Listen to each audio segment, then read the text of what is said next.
ကျွန်တော်နာမည်ကတော့ slide book ထမ်းဖြစ်ပါတယ်အခုကျွန်တော်ရောက်ရှိနေတဲ့နေရာကတော့ပြည်တော်သားရက်ကွက်မှာမေးစင်းကျင်ရတဲ့မေးစင်းကတ်တဲ့နေရာပဲဖြစ်ပါတယ်စေရင်ကြည့်ရှုသူလူဦးရေဘယ်လောက်ရှိလဲလူထုဘက်ကပြည်သူဘက်ကရောမေးစင်းကြည့်ကြလားဆိုတဲ့ဥစ္စာကိုကျွန်တော်ဒီမှာမေးမြန်းမှာဖြစ်ပါတယ်ဇူလိုင်လ25ရက်နေ့အနေဒီနေ့ထိဆိုရင်မဲကြီးတဲ့လူတွေကဘယ်လိုပြောမလဲ9ယောက်ပြန်မြအဖြစ်တရက်ကိုပြန်မြနှုံးနေဆိုရင်9ယောက်လောက်ပဲလာကြည့်ကြတယ်မှဆိုရင်နာမည်စရင်းတွေကလည်းမားကြတယ်ပြီးကြရင်မပုံတင်နံပါတ်တွေဆိုလည်းမားကြတယ်သူတို့နာမည်တွေမပုံတင်နံပါတ်တွေမွေးတက်ကရက်တွေမှန်လူတိုင်းလာကြည့်စေချင်တယ်ကြီးတဲ့လူကနဲပေမဲ့လည်းကြီးတဲ့လူတိုင်းကတော့မားတဲ့ဟာတွေတော့များကြတယ်နာမည်မားတဲ့လူတွေမပုံတင်နံပါတ်မားတဲ့လူတွေဆိုရင်တော့ဒီနေ့ထိဆိုရင်45ယောက်လောက်ရှိတယ်နာမည်မပါခဲ့တဲ့လူတွေမေ့ကြံခဲ့တဲ့လူတွေဆိုတော့81ယောက်လောက်ထိရှိရပါတော့ဒီနေ့ထိ2020မှာမဲထည့်နိုင်ဖို့အတွက်ဆိုရင်ကိုယ့်ရဲ့နာမည်ပါမပါကိုယ့်ရဲ့နာမည်မတွေကိုလူတိုင်းလာကြည့်စေချင်တယ်ကျွန်တော်တို့ဒီမှာမဲစင်းရင်ရုံးမှာဒီမှာလာချိရှုတဲ့ပြည်သူတွေလည်းအရန်နေပါတယ်လာချိရှုရဲ့လူတွေထဲမှာလည်းနာမည်စင်းမှားတဲ့လူကြီးနာမည်မှားတဲ့လူမှတ်ပုံတင်မှားတဲ့လူမွေးတက်ဂရစ်မှားတဲ့လူကြီးအများကြီးရှိပါတယ်ဆိုတော့ကျွန်တော်တို့ပြည်သူတွေအနေနဲ့တော်တော်ကောင်းလူငယ်တွေအနေနဲ့တော်တော်ကောင်းကျွန်တော်တို့မဲပေးတာဟာအင်မတန်မှအရေးကြီးတယ်ဆိုတာပြည်သူတွေတေချာမသိသေးတယ်ဆိုတော့ဒီမှာကျွန်တော်တို့မြင်ရပါတယ်ဆိုတော့ကျွန်တော်တို့ပြည်သူတွေအနေနဲ့မဲပေးချင်းအဖြစ်ဘာအကျိုးကျေးဇူးရှိမလဲဆိုတော့ကျွန်တော်တို့နိုင်ငံပြုပြင်ပြောင်းလဲရေးအတွက်ကျွန်တော်တို့ကောင်းမွန်တဲ့အစိုးရတရားဖြစ်လာဖို့အတွက်တော်လည်းကောင်းကျွန်တော်တို့ဒီကောင်းမွန်တဲ့အရေးချင်းပြီးွားတဲ့လှတ်တော်ကိုယ်စားလှယ်ကြီးကျွန်တော်တို့ရရှိဖို့အတွက်တော်လည်းကောင်းပြည်သူအားလုံးကမဲပေးဖို့လိုအပ်ပါတယ်ကျွန်တော်တို့အခုလူငယ်တွေအသက်18နှစ်ပြည့်တဲ့လူတွေကအားလုံးကမဲပေးပိုင်ခွင့်ရှိပါတယ်မဲမပေးသေးတဲ့လူငယ်တွေအသက်18နှစ်ပြည့်ပြီးတဲ့လူငယ်တွေအနေနဲ့လည်းဒီမှာမဲစင်းမှာကိုယ်နာမည်ပါမပါလာကြည့်ရှုပြီးမှမဲပေးစီချင်ပါတယ်ကျွန်တော်တို့မဲပေးမှတာလည်းကျွန်တော်တို့ဒေတာအတွက်ကျွန်တော်တို့လူမျိုးအတွက်အလုံးလုံးနိုင်မဲ့အရေးချင်းရှိတဲ့ကောင်းမွန်တဲ့လှတ်တော်ကိုယ်စားလှယ်လောင်းနေကောင်းမွန်တဲ့အစိုးရဖြစ်လာဖို့အတွက်ပြည်သူအားလုံးကမဲပေးဖို့အင်မတန်မှအရေးကြီးပါတယ်ကျွန်တော်တို့ဒီမဲစင်းကကြတော့ဇူလိုင်လ25ရက်နေ့ကနေဩဂတ်လ9ရက်နေ့အထိပဲဖြစ်ပါတယ်မဲစင်းနေကိုကျွန်တော်ဩဂတ်လမှာပြန်မင်းမှကြည့်လို့ရတယ်ဒါပေမဲ့လည်းအခုချိန်မှာကြိုတင်မြင့်ကျွန်တော်တို့မဲစင်းကြီးမှတာလည်းကျွန်တော်တို့ရဲ့နာမည်မှားတာတွေမှတ်ပုံတင်မှားတာတွေမွေးတက်ဂရစ်မှားတာတွေကိုကျွန်တော်တို့အချိန်မီပြုပြင်နိုင်မှာဖြစ်တဲ့အတွက်ကြောင့်အခုကလေးက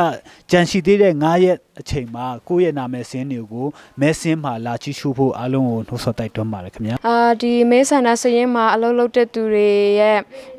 နဲ့တွေ့ဆုံမေးမြန်းခြင်းအပြင်ပြည်သူတွေရဲ့လာရောက်ကြည့်ရှုနှုံးတာဆိုရင်အလွန်အင်မတန်နေပါတယ်ပြီးတဲ့ခါကျတော့ကိုယ့်ရဲ့နာမည်တွေမှတ်ပုံတင်တွေမှားတဲ့စရင်ဟာဆိုရင်လည်း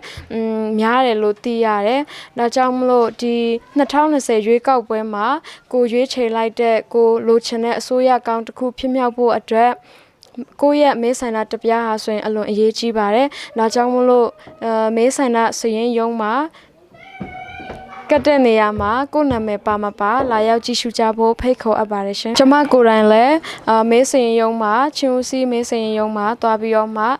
တွားရောက်ကြည့်တဲ့အခါမှာနာမည်မပါဘူးဖြစ်နေတယ်ဒါကြောင့်မလို့ဒီမဲကို2020ရွေးကောက်ပွဲမှာမဲထည့်နိုင်ဖို့အတွက်တွားရောက်ပြီးတော့မှပြန်လဲပြင်ဆင်နေတယ်ရှောက်ထားဆေးပဲဖြစ်ပါတယ်ကျမလိုပဲနာမည်မပါရင်ပုံစံ3ကန့်ကွက်ချင်တဲ့မဲဆန္ဒရှင်ရှိရင်ပုံစံ4နာမည်မှားတာတွေမှတ်ပုံတင်မှားတာတွေများရှိခဲ့ရင်ပုံစံ4ကငင်နဲ့ပြန်လျှောက်ထားလို့ရပါတယ်ရှင်ပြည်သူအားလုံးမဲပေးပိုင်ခွင့်ရှိတဲ့အသက်18နှစ်ပြည့်ပြည်သူတိုင်းမဲပေးခွင့်အခွင့်အရေးမဆုံးစီရေးကိုအဓိကရွေးပြီးတော့ကျွန်တော်တို့မဲဆန္ဒရှင်စင်းကိုကြီးညာထားခြင်းပဲဖြစ်ပါတယ်ကျွန်တော်တို့ကတ်ထားတဲ့နေရာမှာမိမိနာမည်ပါဝင်ခြင်းရှိမရှိ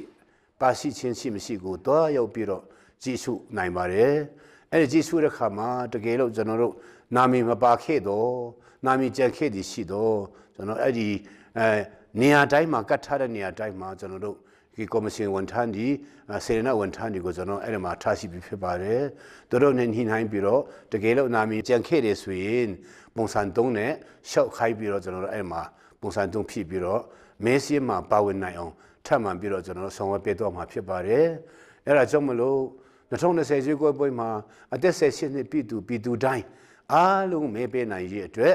မဲပေးနိုင်တဲ့အခွင့်အရေးမဆုံးစေရဲ့အတွက်ကျွန်တော်တို့ကထားကြည့်ငါထားတဲ့